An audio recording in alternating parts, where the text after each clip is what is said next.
There's nothing worse than seeing your cat in pain. It's just the worst feeling. And when it's a leg or a foot injury, knowing what to do right away can make a world of difference. So in this explainer, we're going to walk through step by step how to apply a safe temporary bandage. The goal here is to give you the confidence to provide that immediate care before you can get your cat to the vet. So when your cat gets hurt, it's totally natural to feel that rush of panic. Your first instinct is just to help, right? But the key is to help correctly, to make sure that what you're doing actually provides comfort and doesn't accidentally make things worse. And here's the good news. You absolutely can provide that comfort. It all comes down to being prepared. So let's just take a breath, and we'll go through this step by step so you can feel confident when it really counts. All right, here's our game plan. First, we'll go over what you need in your first aid kit. Then we'll cover how to bandage just the foot, and after that, how to wrap the entire leg. Then comes the most important part, the circulation safety check. And finally, we'll talk about aftercare. Sound good? Let's dive in. Okay, first things first. Before we even think about touching your cat, let's talk supplies. Honestly, having the right tools ready to go before an injury even happens is half the battle. It makes the whole process so much calmer and easier for you both. So here are the essentials. You'll need sterile gauze pads to go directly over the wound. Cotton is your friend. It provides soft protective padding. Then you have roll gauze and adhesive tape to build the structure of the bandage. And finally, some kind of elastic bandage, like vet wrap, which is awesome because it sticks to itself, not to your cat's fur. That's it. These simple things are all you need.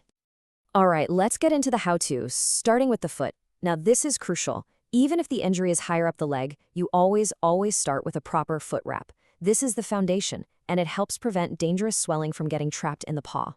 The process is pretty straightforward. Step 1, you'll cover the wound with a sterile gauze pad. Step 2, and this is a big comfort move, you'll put little pieces of cotton between your cat's toes. And finally, step 3, you'll use adhesive tape to wrap the foot snugly and create a secure base. Now, let's focus on that step for a second. Why bother putting cotton between their toes? Well, this tiny step prevents their toes from rubbing together inside the bandage, which could cause painful chafing or sores. It's a small detail that makes a massive difference in your cat's comfort. Okay, with the foot safely covered, we can move on to a wound that might be higher up the leg. Let's look at how to wrap the entire leg, which you'll see builds directly on the foot wrap we just learned. And I really can't say this enough. You must always wrap the foot first, even if the wound is on their shin. Skipping this step is a huge no-no because it can trap fluid and cause the paw to swell up, which is really dangerous. So once that foot is wrapped, you cover the leg wound with gauze. Then, and don't be shy here, you pad the entire leg with a lot of cotton. Seriously, be generous with it. That padding is your safety buffer. Next, you wrap it with roll gauze to hold all that cotton in place, and then you finish it with the elastic bandage to secure the whole thing. This brings us to the trickiest part of the whole thing, the tension. The goal is firm but not too tight. And honestly, getting that feel right takes a little practice. You want it to be secure, but you absolutely cannot risk cutting off your cat's circulation. Here's a great little pro tip to keep the bandage from sliding down your cat's leg. At the very top, take a final strip of tape. The trick is to wrap it so it sticks directly to the fur, but not to itself. It creates a little anchor that really helps hold everything up. Okay, we've built the bandage. Now we get to the single most important part of this entire process. Checking your work. Nothing, and I mean nothing, matters more than making sure this bandage is safe.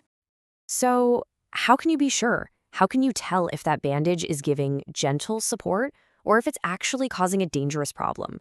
Well, your cat's toes are going to tell you everything you need to know. And this slide lays it out perfectly. Look at the healthy toe side. The nails are nice and close together, the foot feels warm, and there's no swelling. Now look at the danger side. These are the red flags. The toes are swollen and spread apart, and the foot feels cool when you touch it. If you see this, that bandage is too tight. You also need to watch your cat's behavior.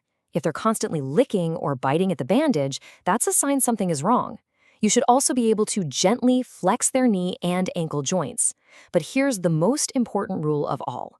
If you have any doubt whatsoever, trust your gut. Loosen or just take the bandage off. It's always better to be safe.